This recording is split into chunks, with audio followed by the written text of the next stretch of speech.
the first week of July across India, when millions of trees are planted. This movement was initiated in the year 1950 by Indian Union Minister for Agriculture, Kulapati Dr. K. Munshi. Our school too has sense of conserving the nature. On behalf of management, staff, PTA members and students of Bhagavati School, I would like to welcome all for Vanamahotsava and investiture ceremony which is going to be held today. Let's start the program with Bharat जननी तनुजाते जय हे कर्नाटक माते जय भारत जननी तनुजाते जय हे कर्नाटक माते जय सुंदर नदी वनಗಳ ನಾಡೆ जय हे रस ऋषिಗಳ जय भारत तनुजाते जय हे Karnataka Ma'am is planting the saplings. I request our headmistress Srimati Sureka ma'am and Pramila ma'am to escort the chief guest and all the dignitaries to the spot.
ಕರುಣಾಳುವೆ ಕೃಪಮೂರ್ತಿಯೇ ಕೈ ಹಿಡಿದು ನೀನೆಮ್ಮ ಮುನ್ನಡೆಸಿದೆ ಆನಂದವನ್ನು ನೀ ನೀಡಿದೆ ಪದ ಹಾಸಿದೆ ದೇವಾ ಗತಿ ತೋರಿಸಿರುವೆ ಭವಸಾಗರದೀನಿ ನಾವೇ ಆಗಿರುವೆ ಪದ ಹಾಸಿದೆ ದೇವಾ ಗತಿ ತೋರಿಸಿರುವೆ ಭವಸಾಗರದೀನಿ ನಾವೇ ಆಗಿರುವೆ ಭಯ ಭೀತಿಯ ಕಲಿ ನೀತಿಯ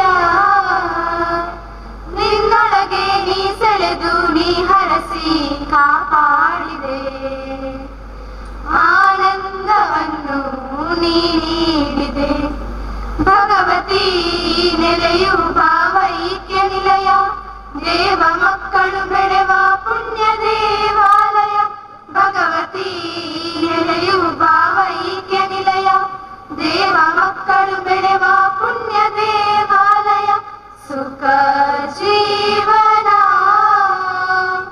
ವೃತ್ತಿ ಚೇತನ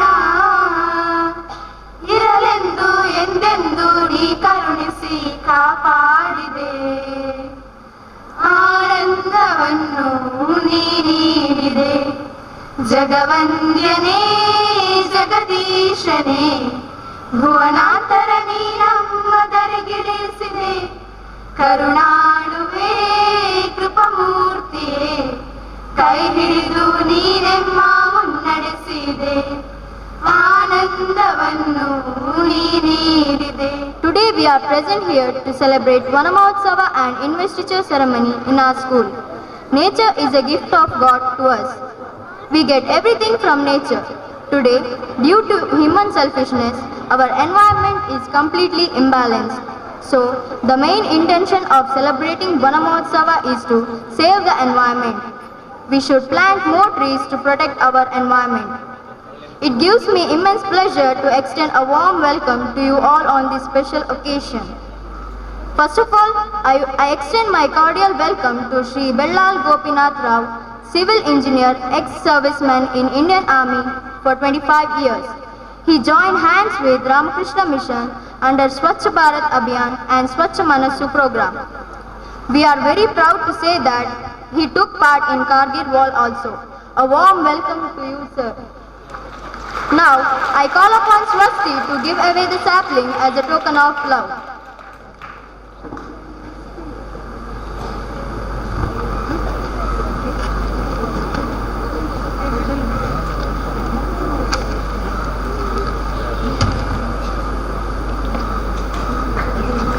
Mr. Amar to give away the sapling as a token of love.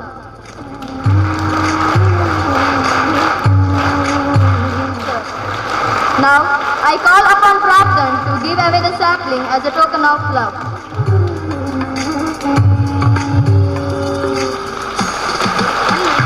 Ravindra, trustee of Bhagavati Education Trust, to this special event. A warm welcome to you, ma'am. Now, I call upon Nitin to give away the sapling as a token of love. I call upon Vaibhav to give away the sapling as a token of love. It's with a sapling as a token of love. I also welcome our beloved headmistress Srimati Sureka ma'am and Srimati Pramila ma'am to this function. Hearty welcome you, ma'am. Now I call upon Prabdhan and Nitin to give away the sapling as a token of love.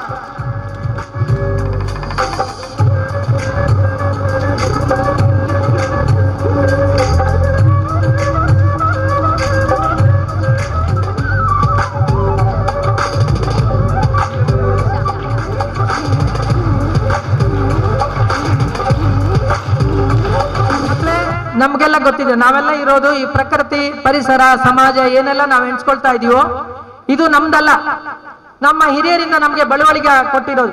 ನಾವು ನಿಮಗ್ ಕೊಡ್ಬೇಕು, ನೀವು ನಿಮ್ಮ ಮುಂದಿನವರಿಗೆ ಕೊಡ್ಬೇಕು. ಆದ್ರೆ ಹಿಂದಿನವರು ಹೇಗೆ ಕೊಟ್ಟಿದ್ದಾರೆ ಮತ್ತೆ ನಾವು ಅದನ್ನು ಹೇಗೆ ಇಟ್ಕೊಂಡಿದ್ದೀವಿ ಅನ್ನೋದು ಮುಖ್ಯವಾಗ್ತದೆ. ಯಾಕಂದ್ರೆ ಈಗ ನೆಲ, ಜಲ, ವಾಯು ಎಲ್ಲವೂ ಕಲುಷಿತವಾಗಿದೆ, ಎಲ್ಲಾ ಕಡೆ ಪೊಲ್ಯೂಷನ್ ಆಗ್ಬಿಟ್ಟಿದೆ. ಅದು ಯಾರು ಮಾಡಿರೋದು? ಯಾರು ಮಾಡಿರೋದು? ಉತ್ತರ ಬರ್ತಾ ಇಲ್ಲ. ನಾವೇ ಮಾಡದೇ ಇರೋದು, ನೀವಲ್ಲ, ನಿಮಗಿನ್ ಜಾಸ್ತಿ ನಾವು. ಆದ್ರೆ ಅದನ್ನ ಹಾಗೆ ಇಟ್ಕೊಂಡ್ರೆ ಆಗುದಿಲ್ಲ. ಯಾಕಂದ್ರೆ ನಮ್ಗೆ ನೀವೀಗ ಈ ವನ ಮಹೋತ್ಸವ ಅಂತ ಮಾಡಿದ್ರಿ. ವನ ಮಹೋತ್ಸವ ಗೊತ್ತಲ್ಲ ನಿಮ್ಗೆ? ಏನು ವನ ಮಹೋತ್ಸವ ಅಂದ್ರೆ? ಮರ ನಡುವುದು. ನಾನು ಹುಟ್ಟೋದಕ್ಕಿಂತ ಒಂದು 8 ವರ್ಷದ ಹಿಂದೆ 1950ರಲ್ಲಿ ಇದು ಆರಂಭ ಆಯ್ತು. ಆದ್ರೆ ಇವರು ಯಾರೋ ಮಾತಾಡುವಾಗ ಹೇಳಿದಾಗ ಮಿಲಿಯನ್ ಗಟ್ಲೆ ಮರಗಳು ನೆಡ್ತಾ ಇದ್ರೆ ಆ ಮರ ಎಲ್ಲಿಗೆ ಹೋಯ್ತು? ಈಗ ಇಲ್ವೇ ಇಲ್ಲ. ಮನುಷ್ಯ ತನ್ನ ಸುಖಕ್ಕೋಸ್ಕರ ಮರಗಳನ್ನೆಲ್ಲ ಕಡಿತಾ ಬರ್ತಾ ಇದ್ದಾರೆ. ಅಟ್ಲೀಸ್ಟ್ ಒಂದು ಮರಕ್ಕೆ 10 ಮರ ಆದ್ರೂ ನಾವು ನೆಟ್ರೆ ಮರ ಜಾಸ್ತಿ ಆಗ್ಬಹುದು. ಮಕ್ಕಳೇ, ನಿಮ್ಗೆಲ್ಲ ಗೊತ್ತಿರ್ಲಿಕ್ಕಿಲ್ಲ, ಕೆನಡಾ, ಪ್ರಪಂಚದಲ್ಲಿ ಕೆನಡಾ ಅತ್ಯಂತ ದೊಡ್ಡ, ಅದರಲ್ಲಿ 6900 ಪ್ರತಿ ಒಬ್ಬ ಮನುಷ್ಯನಿಗೆ, ನೀವು ಮನುಷ್ಯನ ತಲೆ ಮತ್ತು ಮರಗಳನ್ನ ಲೆಕ್ಕ ಹಾಕಿದ್ರೆ ಪ್ರತಿಯೊಬ್ಬರಿಗೂ 6900 ಮರಗಳು ಬರ್ತವೆ ಒಂದೊಂದು ಮಕ್ಕಳಿಗೆ, ಒಂದೊಂದು ಜನಕ್ಕೆ. ನಮ್ಮಲ್ಲಿ ಎಷ್ಟು ಬರುತ್ತೆ ಗೊತ್ತಾ? ಬರೀ 29. ಯಾಕೆ ಹೇಳಿ? ಎಲ್ಲ ನಾವು ಕಳೆದಾಕ್ಬಿಟ್ಟಿದ್ದೀವಿ. ಇನ್ನೊಂದು, ವಾತಾವರಣ, ನೀರು ಎಲ್ಲವನ್ನು ನಾವು ಹಾಳು ಮಾಡಿಟ್ಟು ಬಿಟ್ಟಿದ್ದೀವಿ. ಯಾಕಂದ್ರೆ ಎಲ್ಲ ನೀವು ನೋಡಿರ್ಬೋದು, ಶಾಲೆಗೆ ಬರುವಾಗ್ಲೂ ಹಾಗೆ ರಸ್ತೆಯಲ್ಲೆಲ್ಲ ಕಡೆ ಆ ಕಡೆ ಈ ಕಡೆ ಎಲ್ಲ ಕಸ. ಯಾರು ತಂದು ಹಾಕಿರೋದು ಕಸ? ಅದು ನಾವೇ ತಂದು ಹಾಕಿರೋದು. ನಿಮ್ಗೆ ಗೊತ್ತಿರ್ಬೋದಲ್ವಾ? ನಿಮ್ಮ ಮನೆಯಿಂದಲೇ ಎಲ್ಲ ಬೆಳಿಗ್ಗೆ ಎದ್ಕೊಂಡು ತಗೊಂಡೋಗಿ ಯಾವುದೋ ಒಂದು ಮೂಲೆಯಲ್ಲಿ ಹಾಕ್ಬಿಡ್ತಾರೆ. ಆ ಕಸನ ಡಿಸ್ಟ್ರಿಬ್ಯೂಟ್ ಅಂದ್ರೆ ಕಸನ ವಿಲೇವಾರಿ ಮಾಡುದಿಲ್ಲ. ನೀವೆಲ್ಲ ಕಲ್ತಿರ್ಬೋದಲ್ವಾ? ಪ್ಲಾಸ್ಟಿಕ್ ಒಳ್ಳೇದಾ ಕೆಟ್ಟದ್ದ?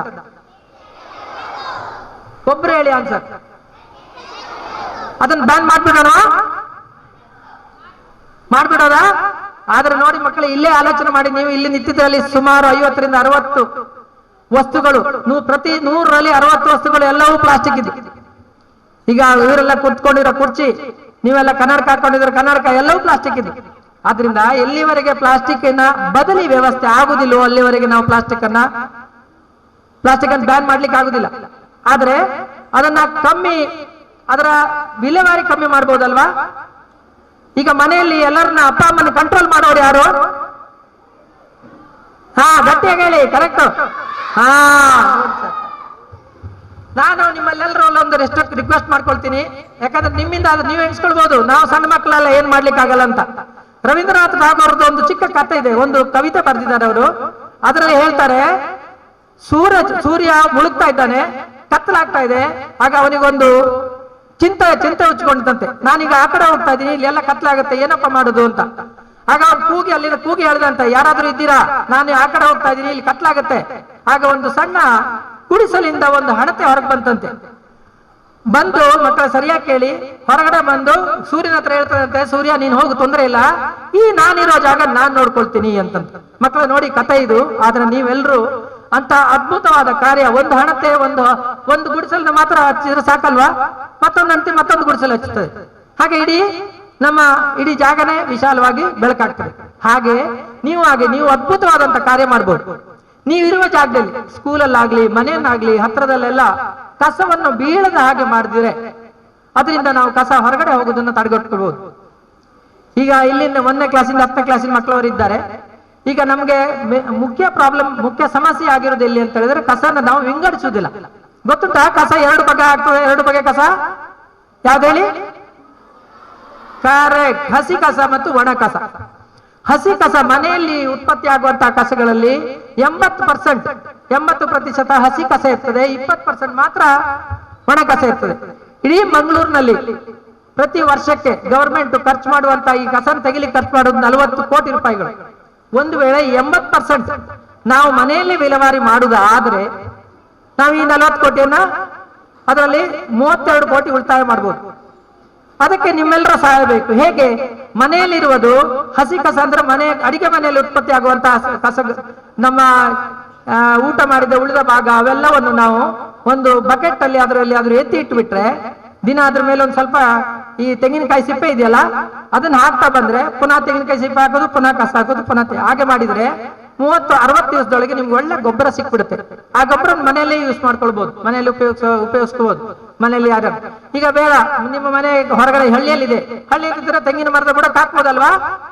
ಮನೆ ಒಳಗಿನ ಕಸನ, ಡ್ರೈ ಕಸನ ಮಾತ್ರ ಹೊರಗೆ ಬಿಡುವುದರಿಂದ ಆದಷ್ಟು ನಾವು ಕಡಿಮೆ ಕಸವನ್ನು ಹೊರಗಡೆ ಬಿಸಾಡುವಂತಾಗ್ತದೆ. ಈಗ ಮನೆಯಿಂದ ಹೊರಗಡೆ ಹೋಗ್ತಾ ಇದ್ರೆ ಅಪ್ಪ ಅಮ್ಮ ಮಾರ್ಕೆಟಿಗೆ, ಅಮ್ಮನಿಗೆ ನೀವು ಒಂದು ಬ್ಯಾಗ್ ಕೊಡ್ಬೋದಲ್ವಾ? ಉತ್ತರ ಬರ್ಲಿಲ್ಲ ನನ್ಗೆ. ಅಮ್ಮನಿಗೊಂದು ಮನೆಯಿಂದ ಒಂದು ಬ್ಯಾಗ್ ಕೊಡ್ಬೋದಲ್ಲ, ಈ ಬ್ಯಾಗ್ ತಗೊಂಡೋಗಿ ಪ್ಲಾಸ್ಟಿಕ್ ತಗೊಂಡ್ ಬರ್ಬೇಡಿ ಅಂತ ಹೇಳ್ಬೋದು ತಾನೆ ಅಲ್ವಾ? ಹಾಗೆ ನಿಮ್ಮಿಂದ ಎಷ್ಟಾಗುತ್ತೋ ಅದನ್ನ ಮಾಡ್ಬೋದು ಮಕ್ಕಳು. ಇನ್ನೊಂದು, ನೀರಲ್ಲಿ ಆದ್ರೂ ಪೋಲ್ ಆಗ್ತಾ ಇದೆ, ಶಾಲೆಯಲ್ಲಾಗ್ಲಿ ಮನೆಯಲ್ಲಾಗ್ಲಿ ನೀರು ಪೋಲ್ ಆಗ್ತಾ ಇದ್ರೆ ಅದನ್ನ ಸ್ವಿಚ್ ಅನ್ನ ಇದನ್ನ ಟ್ಯಾಪ್ ಅನ್ನು ಬಂದ್ ಮಾಡ್ಬಿಡ್ಬೋದಲ್ವಾ? ಶಾಲೆಯಲ್ಲಿ ಹಾಗೆ ಮಾಡ್ಬೋದಲ್ವಾ? ಹಾಗೆ ವೇಸ್ಟ್ ಆಗುವುದನ್ನ ಕಮ್ಮಿ ಮಾಡುವುದು. ಈಗ ಪ್ಲಾಸ್ಟಿಕ್ ಬಳಕೆಯನ್ನು ಕಮ್ಮಿ ಮಾಡಬಹುದು, ಅದನ್ನು ಪುನರ್ ಬಳಕೆ ಮಾಡಬಹುದು. ಆಮೇಲೆ ಅದನ್ನ ರೀಸೈಕಲ್ ನಿಮ್ಗೆ ಬೇಡ, ಸ್ವಲ್ಪ ಮಕ್ಕಳು ದೊಡ್ಡ ಆದ್ಮೇಲೆ ಗೊತ್ತಾಗ್ತದೆ ರೀಸೈಕ್ಲಿಂಗ್ ಏನಂತ. ಅದು ಗವರ್ಮೆಂಟ್ ಇಂದ ಮಾಡ್ತದೆ. ಆದ್ರೆ ನಿಮ್ಮ ಕಡೆಯಿಂದ ನೀವೇನನ್ನ ಮಾಡ್ಬೋದು ಆ ಕೆಲಸನ ನೀವು ಮಾಡ್ಕೊಂಡು ಹೋಗ್ಬೋದು. ಇನ್ನೊಂದು ಸಣ್ಣ ಕತೆ ಹೇಳ್ತೀನಿ, ಹೇಳ ಕತೆ. ಒಂದು ದೊಡ್ಡ ಕಾಡಿತ್ತಂತೆ, ಕಾಡಿನ ಮಧ್ಯದಲ್ಲಿ ಒಂದು ಸಿಂಹ ಇತ್ತು, ಗರ್ಭಿಣಿ ಸಿಂಹ. ಅದೊಂದ್ಸರಿ ಅದಕ್ಕೊಂದು ಸಣ್ಣ ಮಗು, ಆಗ ತಾನೇ ಹುಟ್ಟಿದ ಮಗು, ಕಣ್ಣಿನನ್ನು ಹೊಡೆಯಲಿಲ್ಲ. ಅದನ್ನ ಕರ್ಕೊಂಡು ಬೇಟೆಗೆ ಹೊರಡ್ತಂತೆ. ಈಗ ಬೇಟೆಗೆ ಹೋಗುವಾಗ ಅದು ಒಂದು ಮೊಲ ಹಿಡಿಬೇಕಂತ ಹೋಗುವಾಗ ಈ ಮರಿ ಜಾರಿ ಕೆಳಗಡೆ ಬಿತ್ತು. ಕೆಳಗಡೆ ಏನೊಂದು ದೊಡ್ಡ ಒಂದು ಮೈದಾನ ಕೆಳಗಡೆ ಇರುತ್ತೆ. ಇದು ಬೆಟ್ಟದ ಮೇಲೆ ಇದೆಯಲ್ಲ, ಕೆಳಗೆ ಮೈದಾನ ಇದೆ. ಮೈದಾನದಲ್ಲಿ ಕುರಿ ಮರಿಗಳಿದ್ದಾವಂತೆ. ಆ ಕುರಿ ಮರಿಗಳ ಮೇಲೆ ಇದು ಬಿದ್ದು ಬಿದ್ದು ಕೂಡಲೇ ಅದಕ್ಕೇನು ಪೆಟ್ಟಾಗ್ಲಿಲ್ಲ. ಬಟ್ ತಾಯಿಯಿಂದ ಬೇರೆ ಆಯ್ತು. ಕುರಿಗಳು ಗೊತ್ತಲ್ಲ ನಿಮ್ಗೆ, ಒಂದು ತಾಯಿ ಕುರಿ ಇದು ತನ್ನ ಮಗು ಅಂತ ಮನೆ ಕರ್ಕೊಂಡು ಹೋಯ್ತದ. ಅದಕ್ಕೆ ಹಾಲು ಕೊಡಿಸು ಬೆಳೆಸ್ತು. ನಿಮ್ಗೆ ಗೊತ್ತಿರ್ಬೋದು, ಮಕ್ಕಳು 1-2-3 ದಿವಸ ಆದ ಕೂಡಲೇ ಕುರಿ ಮರಿಗಳೆಲ್ಲ ಹುಲ್ಲು ತಿನ್ಲಿಕ್ಕೆ ಹೊರಗಡೆ ಹೋಗ್ತವೆ. ಈ ಸಿಂಹದ ಮರಿಯನ್ನು ಸಹ ಕುರಿ ಮರಿ ತಗೊಂಡು ಕುರಿಗಳ ಜೊತೆಗೆ ಹೊರಟ್ಬಿಡ್ತಂತೆ. ಅದು ಸಿಂಹ ಎಲ್ಲಾದ್ರೂ ಹುಲ್ಲು ತಿಂತದ ನೋಡಿದ್ರ? ಇಲ್ಲ ಅಲ್ವಾ? ಅದಕ್ಕೆ ತಿನ್ಲಿಕ್ಕೆ ಆಗ್ಲಿಲ್ಲ. ಆಗ ಬಾಕಿ ತವಕ್ಕೆಲ್ಲ ಸ್ವಲ್ಪ ಇದಾಯ್ತಂತೆ, ಏನಪ್ಪ ಇದು ತಿನ್ನುದಿಲ್ಲ ಇವನು ಅಂತ. ಆಮೇಲೆ ಅವನ ಹಿರಿಯನೊಬ್ಬ ಮುತ್ತಜ್ಜ ಇದ್ದಾನೆ, ಅವನ ಹತ್ರ ಹೋಯ್ತು. ಅದು ಕುರಿ ಹತ್ರ ಹೋಗಿ ಕೇಳ್ತಂತೆ, ಇವ್ ತಿನ್ನುದಿಲ್ಲ, ಏನ್ ಮಾಡೋದು ಅಂತ. ಅದಕ್ಕೆ ಅವನು ಹೇಳಿದಂತೆ, ಈ ಹುಲ್ಲಿದೆಯಲ್ಲ ಇದ್ರಲ್ಲಿ ವಿಟಮಿನ್ ಇಲ್ಲ, ನೀವು ಬೆಟ್ಟದ ಮೇಲೆ ಕಾಡಿದೆಯಲ್ಲ, ಆ ಕಾಡಿನಲ್ಲಿ ಹೋದ್ರೆ ನಿಮ್ಗೆ ಹುಲ್ಲು ಹುಲ್ಲು ಸಿಗ್ಬಹುದು, ಅವನು ಬೆಳಿಬಹುದು ಒಳ್ಳೆ ರೀತಿಯಲ್ಲಿ.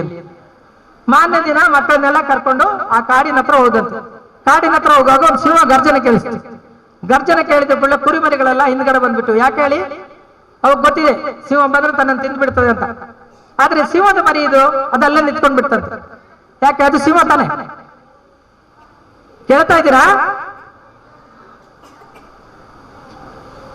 ಅವುಗಳನ್ನೆಲ್ಲರನ್ನು ಯಾಕಪ್ಪ ಹಿಂದೋದ್ರಿ ಅಂತ ಕೇಳಿದ್ರೆ, ಇಲ್ಲ ಸಿಂಹ ಬಂದು ತಿಂದ್ಬಿಡುತ್ತೆ ಅಂತ ಹೇಳಿದಂತೆ. ಸಿಂಹದ ಮರಿ ಹೇಳ್ತು, ಏನಿಲ್ಲ ಬಿಡು, ನಾನಿದ್ದೀನಿ, ಕರ್ಕೊಂಡು ಹೋಗ್ತೀನಿ ಬಾ ಅಂತ. ಮತ್ತೆ ಮುಂದೆ ಹೋದುವಂತೆ.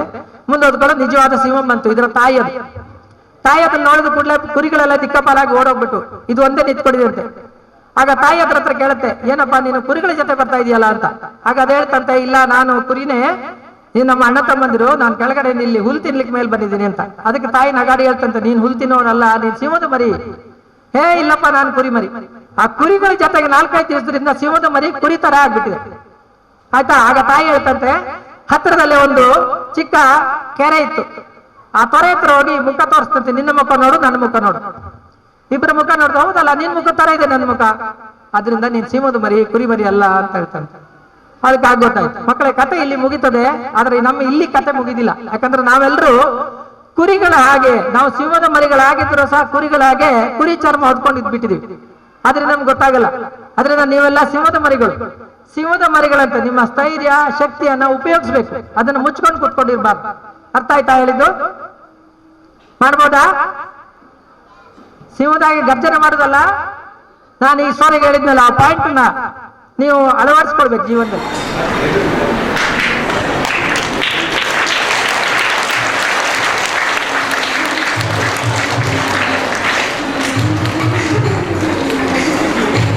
This temple of learning must be person filled with knowledge, fear of God, respecting to the elders, respecting the rules and regulations of this education, further love and reverence to parents, and love for the nation. Election in our school have been held in the last week of June 22nd, 2019. Master Shasta was unanimously elected as SPL and Naisha Yanuchi is elected as ASPL in high school section. And Sinchana is elected as SPL and Master Prentice is elected as ASPL in higher primary section, along with several Minister of Education, Discipline, Sports, Health and Hygiene, Cleanliness and Cultural. The purpose of this process is to conscientize the young about electioneering and to inspire them to take the responsibility to guide the newly elected school cabinet stewards in the society.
am Shasta. As SPL of school, my duties are overall head of the student parliament, presides over the meetings of student parliament, represents the student in the important functions of the school, monitoring and supervising the activities of other minister, organizing fortnight meetings of the student parliament, assigning duty to the ministers. Thank you. I am Naisha. As a ESPL, my duties are overall head of the student parliament, presides over the meetings of the student parliament, represents the students in the important functions of the school, monitoring and supervising the activities of the other ministers, organizing fortnight meetings of the student parliament, assigning duties to the ministers. Of Education, my duties are writing notice regarding the curricular and co-curricular activities and their results, writing reports of the important activities of the school, organizing activities related to declamation, contest, debate, story writing, paragraph and essay writing competition, etc. Decorating the bulletin boards and changing them every fortnight. Thank you. Discipline. My duties are maintaining discipline in the school, checking the uniform of the students, ensuring presence of teachers in all the classes during morning assembly, maintaining discipline during recess on all the floors and playground, reporting to authorities regarding any shortcomings in the school like broken glasses, fans not working, non-availability of water, etc. As a Minister of Cleanliness, my duties are collection of useful information regarding environment protection and displaying the same on the bulletin boards, testing water for purification, pollution check, campaigning against usage of polythene bags. I am Rakshita. As a Minister of Sports, my duties are promoting sports in the school, organization of the sports activities including preparation of banners and writing notices, taking proper care and keeping account of the sports goods, keeping records of sports achievements of the students, looking after the cleanliness of the ground. Thank you.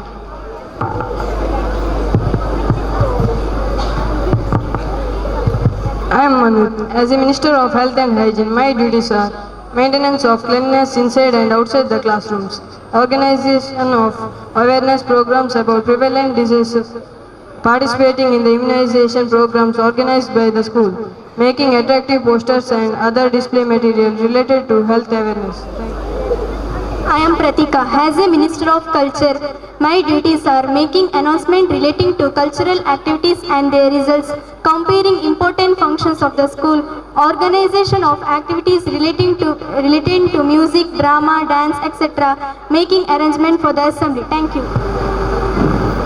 I, Shasta, do swear in the name of God that I will bear true faith and allegiance to the Constitution of India, by law established, that I will uphold the sovereignty and integrity of India and my school, that I will faithfully and consciously discharge my duties of the Union, and that I will do right to all manners of people in accordance with the Constitution and law, with fear or favor, affection or ill will. And I wish you all the best to discharge your duties sincerely and effectively. Thank you.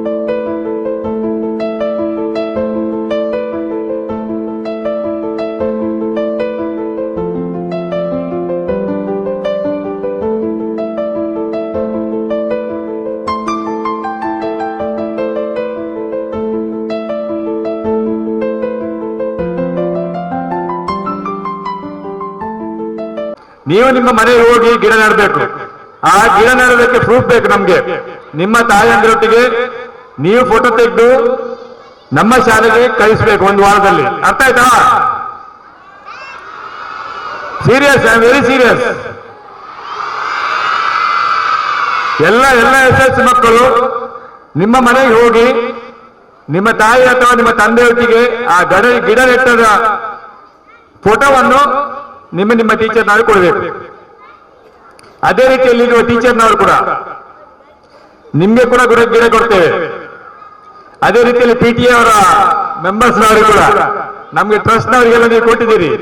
PTA members ಅವರಿಗೆ ಕೂಡ ನಾವು ಗಿಡ ಕೊಡ್ತೇವೆ. ದಯಮಾಡಿ ನಿಮ್ಮ ಮನೆಯಲ್ಲಿ ಹೋಗಿ ನಿಮ್ಮ ಗಂಡಂದಿರೊಟ್ಟಿಗೆ ಅಥವಾ ನಿಮ್ಮ ಮಕ್ಕಳೊಟ್ಟಿಗೆ ಫೋಟೋ ತೆಗೆದು ಆ ಕ್ಲಾಸ್ ಟೀಚರ್ನವರಿಗೆ ಆ ಮ್ಯಾನೇಜ್ಮೆಂಟ್ ಕೊಡಬೇಕು. ಇಷ್ಟೇ ನಮ್ಮ ವನ ಮಹೋತ್ಸವ. ಭಾರತದ ಸಂವಿಧಾನ ಎಷ್ಟೋ ವರ್ಷದಿಂದ ನಮ್ಮಲ್ಲಿ 1956ರಿಂದ ಸಂವಿಧಾನ ಬಂದಿದೆ.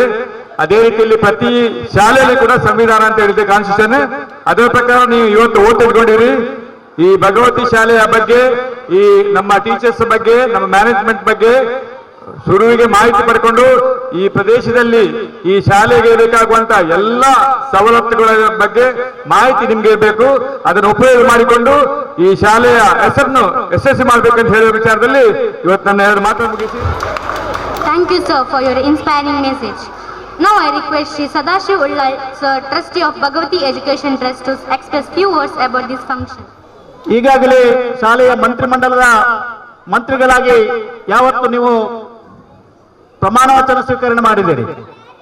ಇಲ್ಲಿ ಇರತಕ್ಕಂಥದ್ದು ಎನ್ವೈರನ್ಮೆಂಟಲ್ ಈ ಇಲಾಖೆಗೆ ಸಂಬಂಧಪಟ್ಟಂತೆ ಈ ವನ ಮಹೋತ್ಸವದ ಕಾರ್ಯಕ್ರಮ ಇದು ಬರೀ ವನ ಮಹೋತ್ಸವದ ದಿವಸಕ್ಕಿಂತ ಮಾತ್ರ ಸೀಮಿತವಾಗದೆ ವರ್ಷದ 365 ದಿನಗಳಲ್ಲಿ ಕೂಡ ನೀವು ಮಂತ್ರಿಮಂಡಲದ ಯಾರ ಪದಾಧಿಕಾರಿಯಾಗಿ ಇವತ್ತು ನೇಮಕಗೊಂಡಿದ್ದೀರಿ, ನಿಮ್ಮ ಕರ್ತವ್ಯ ಏನು ಎಂಬುದರ ಬಗ್ಗೆ ತಿಳ್ಕೊಂಡು ನಿಮ್ಮ ಇಲಾಖೆಗೆ ಸಂಬಂಧಪಟ್ಟ ಯಾವುದೇ ಪೋರ್ಟ್ಫೋಲಿಯೋ ಇರಲಿ, ಆ ಇಲಾಖೆಗೆ ಸಂಬಂಧಪಟ್ಟ ಕೆಲಸವನ್ನ ನಿರ್ವಹಿಸುವಂತ ಕೆಲಸ ನೀವು ಬಹಳ ಜಾಗರೂಕತೆಯಿಂದ ಮಾಡಬೇಕಾಗಿದೆ. ಇವತ್ತು ನೀವು ಶಾಲೆಯ ಒಬ್ಬ ಮಂತ್ರಿಮಂಡಲದ ಸದಸ್ಯನಾಗಿ ಶಾಲೆಯಲ್ಲಿ ಉತ್ತಮ ಕರ್ತವ್ಯ ನಿರ್ವಹಿಸಿಕೊಂಡು ತಮಗೆ ನೀಡತಕ್ಕಂತ ಆ ಹುದ್ದೆಯ ಕರ್ತವ್ಯವನ್ನ ಪಾಲಿಸಿದಾಗ ಮುಂದಿನ ದಿನಗಳಲ್ಲಿ ನೀವು ಒಳ್ಳೆಯ ಪ್ರಜೆಯಾಗಿ ಮುಂದೆ ಶಾಲೆಗೆ ಮತ್ತು ನಿಮ್ಮ ಕುಟುಂಬಕ್ಕೆ, ನಿಮ್ಮ ಪರಿವಾರಕ್ಕೆ ಒಳ್ಳೆಯ ಹೆಸರು ತರುವಂತ ಪ್ರಜೆಗಳಾಗ್ತೀರಿ ಎಂಬ ಆಶಾಭಾವನೆಯೊಂದಿಗೆ ಮುಂದಿನ ದಿನಗಳಲ್ಲಿ ಎಲ್ಲರೂ ನೀವು ಒಟ್ಟಾಗಿ ಶಿಸ್ತಿನ ಸಿಪಾಯಿ ಅಂತ ಈ ಶಾಲೆಯ ವಿದ್ಯಾರ್ಥಿಗಳಿಗೆ ಗೌರವ ತರುವಂತ ವ್ಯವಸ್ಥೆ, ಶಾಲೆಯ ಆಡಳಿತ ಮಂಡಳಿಗೆ ಮತ್ತು ಶಿಕ್ಷಕರಿಗೆ ಗೌರವ ತರುವಂತ ವ್ಯವಸ್ಥೆಯನ್ನು ವಿದ್ಯಾರ್ಥಿಗಳು ಮಾಡಬೇಕು ಅಂತ ಕೇಳಿಕೊಂಡು ನಿಮ್ಗೆಲ್ಲ ಇವತ್ತು ನೂತನವಾಗಿ ನೇಮಕಗೊಂಡಂತ ಮಂತ್ರಿಮಂಡಲದ ಸದಸ್ಯರಿಗೆ ನನ್ನ ಅಭಿನಂದನೆಯನ್ನು ಸಲ್ಲಿಸಿ ಸಮಾರಂಭದಲ್ಲಿ ಮಾತಾಡಲಿಕ್ಕೆ ಅವಕಾಶ ಕೊಟ್ಟಂತ ತಮ್ಗೆಲ್ಲರಿಗೂ ವಂದಿಸಿ ನನ್ನ 2 ಮಾತನ್ನು ಮುಕ್ತಾಯಗೊಳಿಸ್ತೇನೆ. Plants are everywhere, and you see all around us there are plants. And if you will be surprised, and at the moment there are only 24% of the Indian surface land is covered by plants. That means nearly more than 50% of the plants have been felled and they have been destroyed by the greed of human beings. And if we want to survive in this world, we need oxygen. You know what is oxygen? Oxygen. When you breathe, what you take? Oxygen. Oxygen is important. And do you know from where you get the oxygen? There. And who gives oxygen? It is the trees which give oxygen. You know, the trees during the daytime, during the sunlight, they consume carbon dioxide and they release oxygen. If there are no plants, the oxygen concentration on this planet will come down. Similarly, another important contribution of these trees is they conserve water. We all know the water is, the planet is getting dried up. This is because the plants all over the world, they eliminate, they absorb water from the land and they secrete into the air, and the air water content increases. So therefore there are 2 important vital things for life on this earth. One is oxygen and other is water. Both water and oxygen comes from plants. Therefore, you know your responsibility. It is all responsible to all of us to see that the plant population increases to give us a healthy environment. It is my pleasure to say few words of gratitude on this occasion. Our special thanks to Chief Guest Sri Gopinath Rao, civil engineer, ex-serviceman in Indian Army, being with us on this special occasion. Thank you. ಅರಳುವ ಹೂಗಳ ಪ್ರೀತಿಸಿರಿ, ಮರವ ಪರಿಸರವ ನೀವು ರಕ್ಷಿಸಿರಿ, ಚಿಗುರಿದ ಸಿರೆಲೆಯ ಚುಂಬಿಸಿರಿ, ವನದೇವಿ ಸಿರಿಯ ನೀವು ಪೂಜಿಸಿರಿ.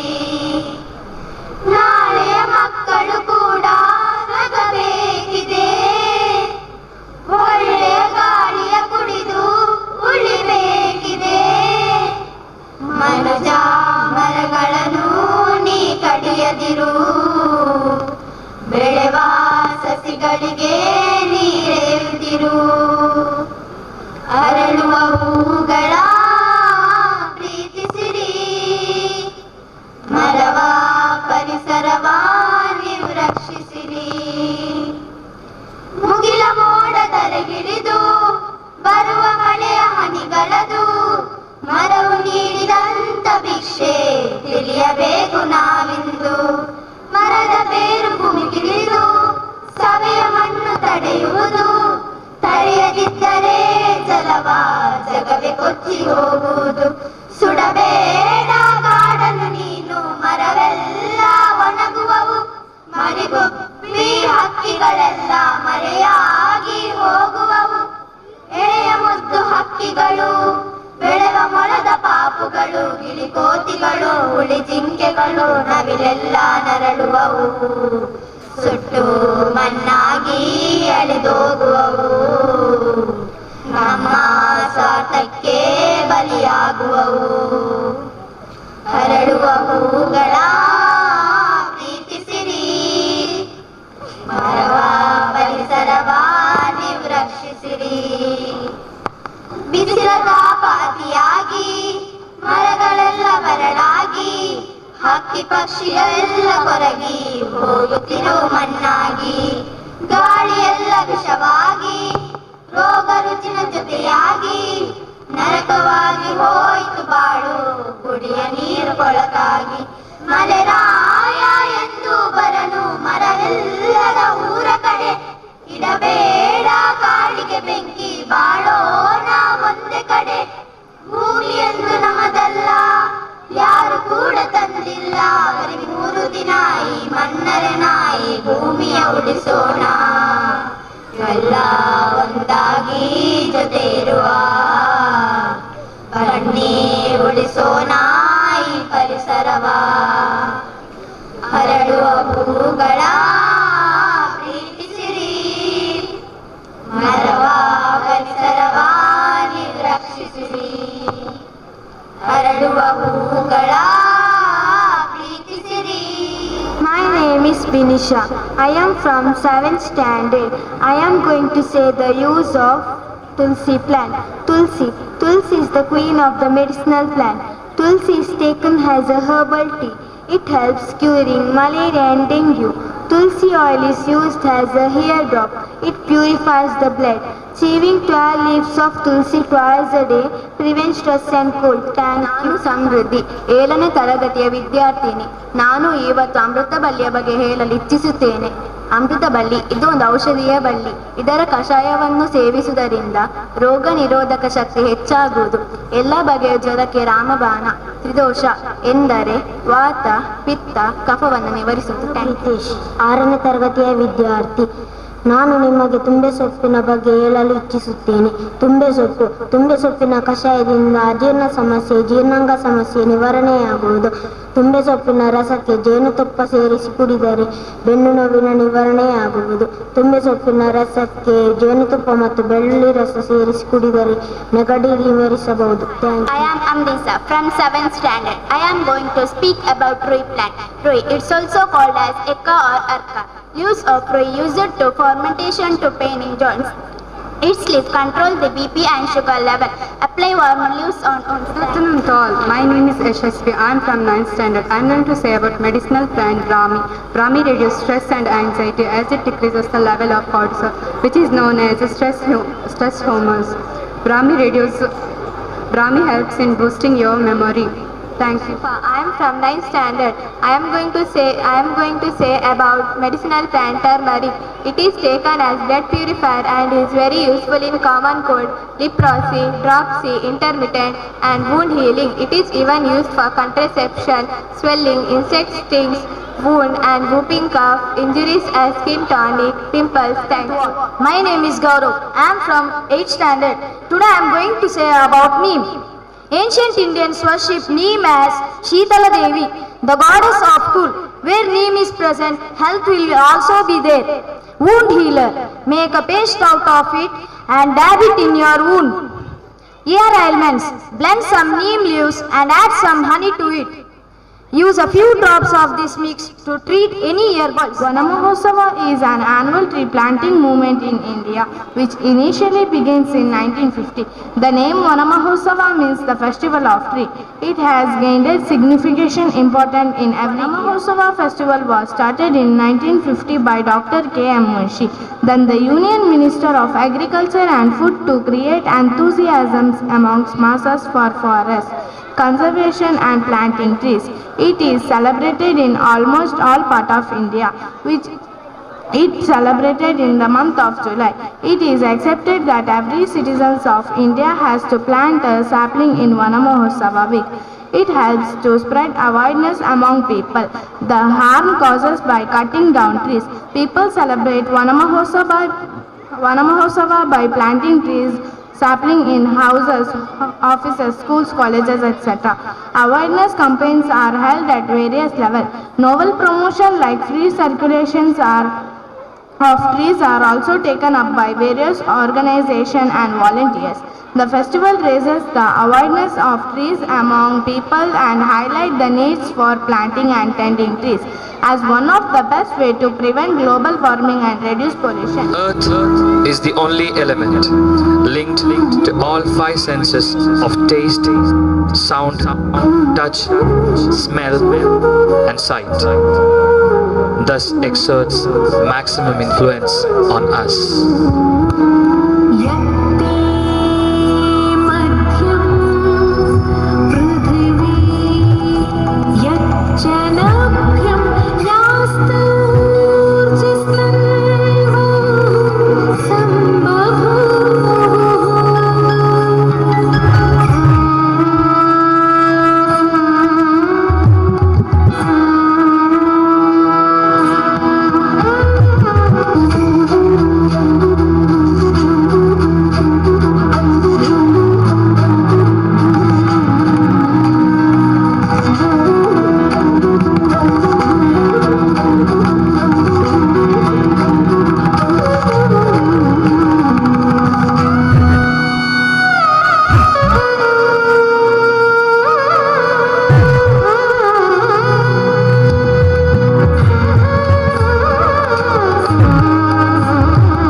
Today's program is conducted by the blue group squad teachers and the students. Hearty congratulations to all the teachers and the students. I request all the teachers from the blue squad to come up on the stage.